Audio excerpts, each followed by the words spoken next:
Each week, the Bible as Literature podcast brings you in-depth discussion of the biblical text in a format short enough for your morning commute, but long enough to be substantive, posing difficult questions meant to keep you engaged. If you value this work, please consider donating as little as 25 cents per episode. That's just $1 per month. To learn more, please visit patreon.com/Bible. That's patreon.com/Bible. Thank you. Hi, this is Father Marc Boulos with the Bible as Literature podcast. A committed person is hard to find in 2021. Well, let me rephrase. All of us, every last one of us, are committed to ourselves, and we organize the time allotted to us as such. Few of us, less than a few, are committed to something that does not directly benefit us or someone for whom we care. In Matthew, Jesus is committed to the teaching of the Father. Even though his disciples are hopeless, the situation is stark, and his end, as per his Father, is unavoidable. Jesus continues to teach. Why? Because he is committed to his Father's will to the bitter end. Richard and I discuss the Gospel of Matthew, chapter 26, verses 51 to 54. You're listening to the Bible as Literature.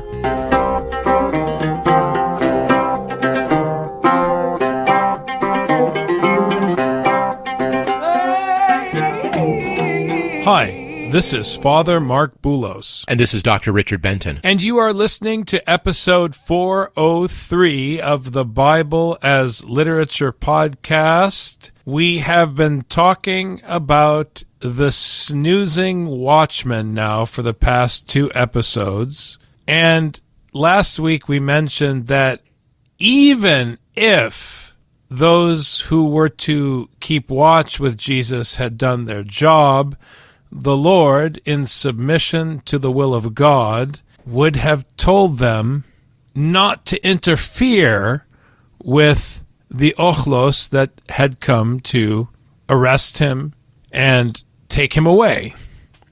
Why? Because it is the will of God the Father that he be taken away, put on trial, and ultimately executed.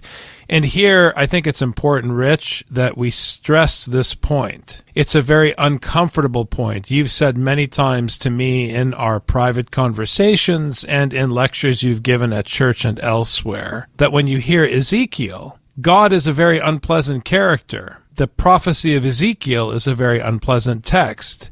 You don't like what God has to say, and you don't like what the prophet Ezekiel as a story is saying. It's not pleasant. And I want to extend that comment to the crucifixion in Matthew. If you hear Matthew and think that you like the story of the crucifixion, you're not hearing what is happening. So let me make it plain, because I know that by the time you get to church on Sunday and it's explained to you in your adult education class, they're going to soften the blow. God is willing. He has decided that his son is to be executed. I said last week that God is allowing it to happen, which is true, but that's not the end of the statement. It's not as though he's sitting back because somebody else wants it to happen. I need to make sure you don't misinterpret my statement. God wills that his son be executed. That is what the Father wills. And in this sense, he is the Don. He is the Godfather who is pulling the strings to ensure that this is the outcome, this is the end that Jesus is forced to meet. And that's why, as we said last week, should one of the 12 come to the defense of Jesus, he's going to tell them, with all due respect, while I did ask you to keep watch, I did not ask you to defend me, because this is what my Father wills. And that is a bitter pill to swallow. What kind of a parent orders their son to his death? Thank you for bringing up this very troubling aspect of the Bible. You know, there's so many ways that, like you said, we soften the blow of the cross, and how gruesome and how cruel the crucifixion is. And people do all different sorts of things. I mean, they wear a gold-plated cross around their neck, or they, talk about the life-giving cross, or they talk about how, well, it's not about the crucifixion, really, it's about the resurrection. And they do all these different things. But that's why I think you actually have to know Ezekiel before you're going to understand this, because it's a lot harder to say that stuff about Jerusalem. Are you going to carry a smoldering pile of Jerusalemite bodies gold-plated around your neck? No, because it's gruesome and terrible. You don't want to do that. Are you going to say, oh, it's okay that all the old men, women, and children were killed in Jerusalem? Because really, God is going to rebuild Jerusalem eventually, so it's not a problem that God decided to kill all the innocent people there who turned away from God. It's okay.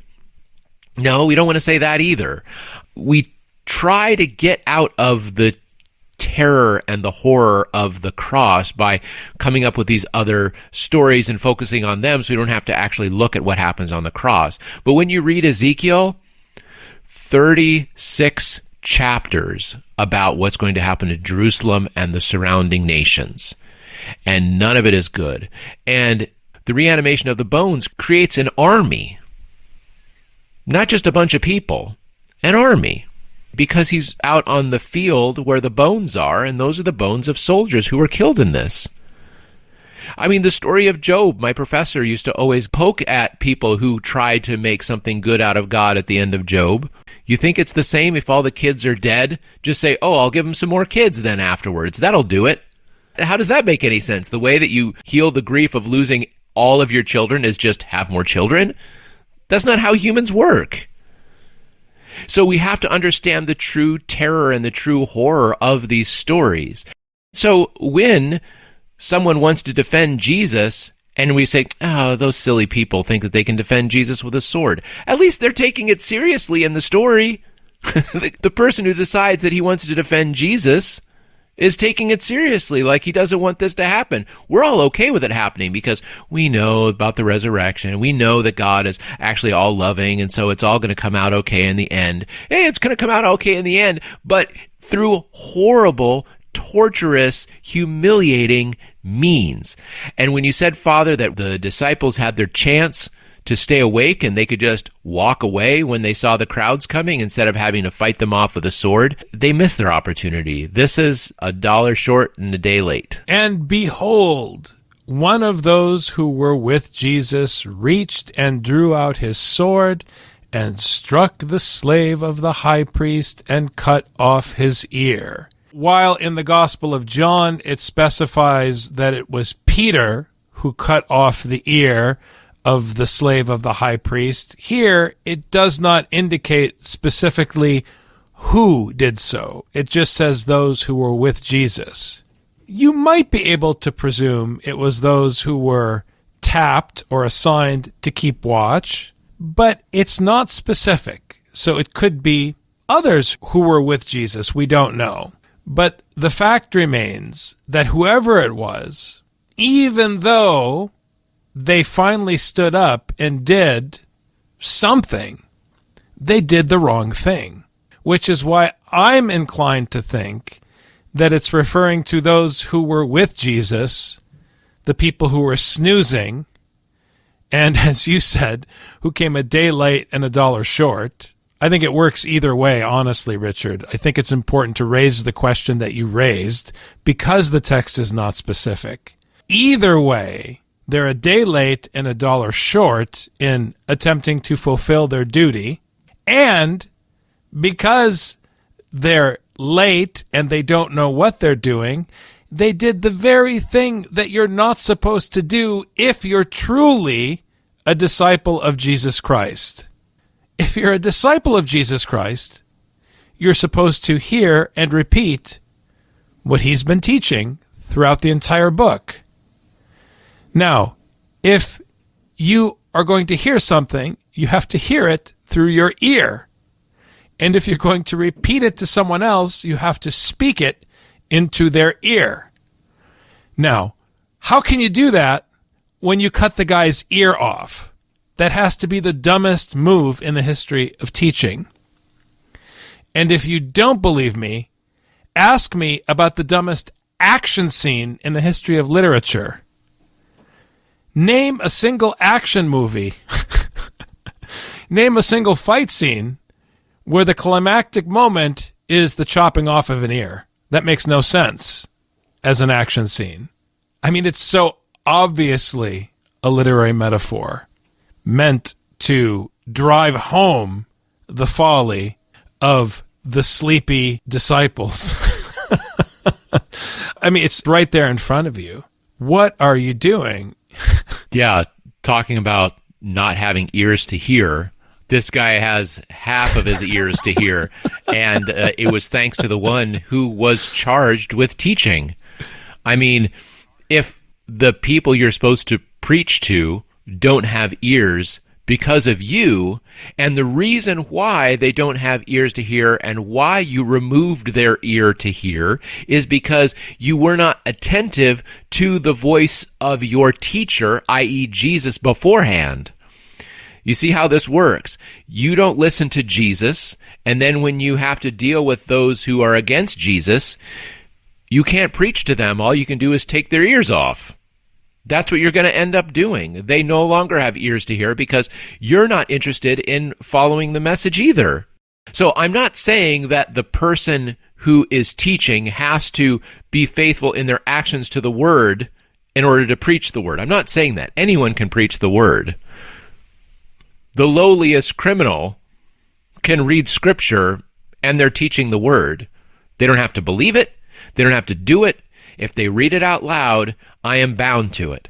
I am a respectable, white, straight, male, upper middle class, suburbs. I've got it all. But as soon as the heroin-addicted homeless person starts preaching the gospel to me, I have to listen. I don't have a choice. It's not his word. It's not my word. It's the word that comes from on high. Even in this moment, Jesus has to teach. And we've been saying that for the last couple chapters during a time when it seems like it's an action scene, but Jesus treats everything like a teaching scene. You know, what a boring guy Jesus must be, because even in the middle of action, he still wants to lecture. He's not here to excite people. He's here for people to listen, even if it's a crowd of people ready to kill him on the spot. He's not dead yet, so it's still time to teach. And using Marcan terms, he has to sow the seed until his last breath, until he no longer has fingers to sow. He has to keep sowing. And this violence of striking the slave of the high priest makes it even less likely that potential students will hear. Then Jesus said to him, "Put your sword back into its place, for all those who take up the sword shall perish by the sword." And let me just put it to rest, all of you lovers of the story of Agamemnon, who want to undermine the Gospel of Matthew by saying, oh, Jesus didn't say it first. First of all, Matthew said it. Jesus said it in Matthew's Gospel. That's the first thing that we need to clarify. But more importantly, if Matthew is referring to the Oresteia, he is doing so to point out to you the folly of Agamemnon and the fruit that he reaped, which is a murderous queen. And she was a Spartan from a warlike tribe, and she's the one who murdered him. So it's ironic if Jesus is quoting the Oresteia. It's ironic. He's making fun of these characters, and he's asking his followers, is this what you want? Are we back now? You want Saul? Is that what you're asking for? or do you want a crucified Lord? Put the sword away. How long have I been teaching that you still want to whip out the sword? The allusion to this quote from the Oresteia by Aeschylus in the mouth of Clytemnestra is interesting. What the connection is exactly, hard to say. Jesus isn't quoting from the Oresteia. There's a likeness in the meaning here. It seems like Jesus is saying, look, you've got a choice here. Which system of justice do you want? Because if you want Caesar, you're going to have to live by Caesar's rules. If you want to act like you live by Caesar's rules, then Caesar's rules are going to act on you. If you want to live according to the kingdom of heaven, if you want to live according to my Father's rules, you can live that way too. But like we learn in Ephesians, Paul says we only have one sword, and that's the word. Here, he's got a metal sword, and he chops people's ears off. Okay? So, Caesar's sword, someone disagrees with you, someone looks violent, someone looks threatening, you do violence to them. And what happens to you? There's going to be a Clytemnestra waiting for you eventually at some point, and you're going to die by the same means. You're going to live according to the same justice that you lived according to. But if you choose to listen to the word that Jesus is teaching, there is one judge in the end who's going to judge according to faithfulness to his word. When you pull out the sword against the desire of Jesus, but don't stay awake and protect Jesus according to the will of Jesus, you're clearly following a will that is not Jesus's. So, that's fine. Just realize that the consequences of that will are likely going to be the same as the consequences that Agamemnon faced. And let me be clear, there is no similarity between the original Greek text of the Oresteia and the words of Jesus in the Gospel of Matthew. There are similar concepts in principle. What we are saying is that if Matthew is alluding to it, it's a critique. It's a critique anyways. But if there is a connection, it's a critique. Because Clytemnestra and Agamemnon represent everything that the crucifixion of Jesus Christ puts to death. It's very important that you hear this and don't get excited about your fake wisdom. Or do you think that I cannot appeal to my Father, and he will at once put at my disposal more than 12 legions of angels? And in case you're excited about your Spartan might, or your Roman legion, or your tribe of Judah, or in modern times your nuclear arsenal and your fighter jets, whatever it is you think makes you great, just remember that my Father is the Lord of hosts, and he can take you all out with the blast of his nostrils, as we hear in Exodus. He is God. I am weak. Jesus is weak. Jesus is the weakling sheep. But his dad is not weak. Please, hear what I'm saying. Jesus is a wimp, but God the Father is no wimp. And if you don't believe me, just attend Richard's Bible study on Ezekiel. You will no longer be confused about who the wimp is in the Bible. He's not bluffing when he says, if my dad wanted to, he could take you all out. Because his dad decided to take Jesus out. Get it?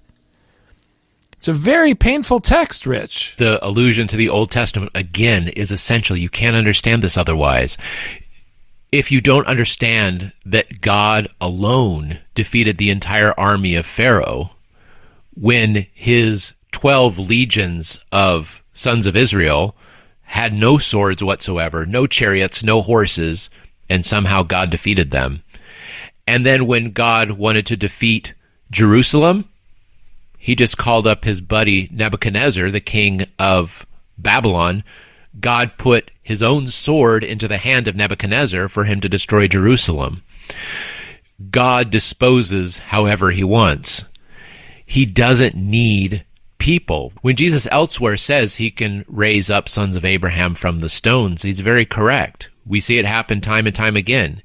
He raised up an army in Ezekiel out of dry bones, a graveyard. And these weren't zombie warriors. These were actual soldiers. So God does not live according to the rules of justice and vengeance in this world. He does not live under the aegis of Mount Olympus like those in the Oresteia. He sets the rules and he disposes the rules, and he dispatches what he wants to dispatch. In this section, Jesus emphasizes, you cannot defend me. Only my God can. Only my Father can.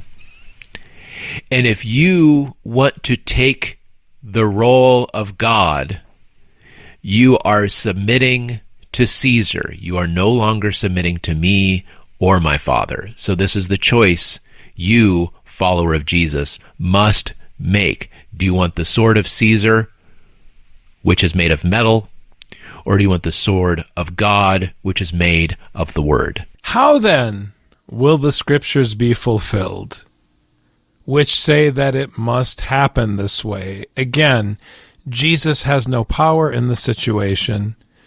Jesus submits to the will of his Father. Jesus is the weakling sheep, his Father who can take out all the might of Pharaoh with a blast of his nostrils. It's not going to do it. He's throwing Jesus to the wolves. And we need to hear it. We need to hear and understand and obey what is being said in Matthew, because we are a society and a people that are too proud and too stubborn to take a shot when we're asked to take a shot, to wear a mask when we're asked to wear a mask, to humble ourselves and to consider the plight of our neighbor because of the color of their skin. We're just too proud and too stubborn. We don't want to be inconvenienced. We don't want to consider the possibility that we're wrong. And even if we're right, we're incapable of bowing our head to the Lord and submitting because we're told to, because we would rather defend our stance and our stiff-necked stubbornness in order to prove that we have a right and we're free and no one can tell us what to do, because we think that's what the truth is, rather than obey Jesus Christ, the Lord's anointed and his Messiah, the weakling sheep, the conquered emperor, who bowed his head to his Father and was led like a sheep to the slaughter, when all he had to do was ask his Father to make it stop, and he wouldn't dare because he would only submit to his Father's decision. All this talk about obedience among Christians is cheap talk in this country, Richard. It's cheap talk. I'm frustrated, Father, because I was going to say this is all cheap talk, and you took the words right out of my mouth. We talk with such cheap words, with such cheap sentiment. You are not going to make up for not listening and being obedient to my word by making it impossible for someone else to hear the word, by using violence to protect me.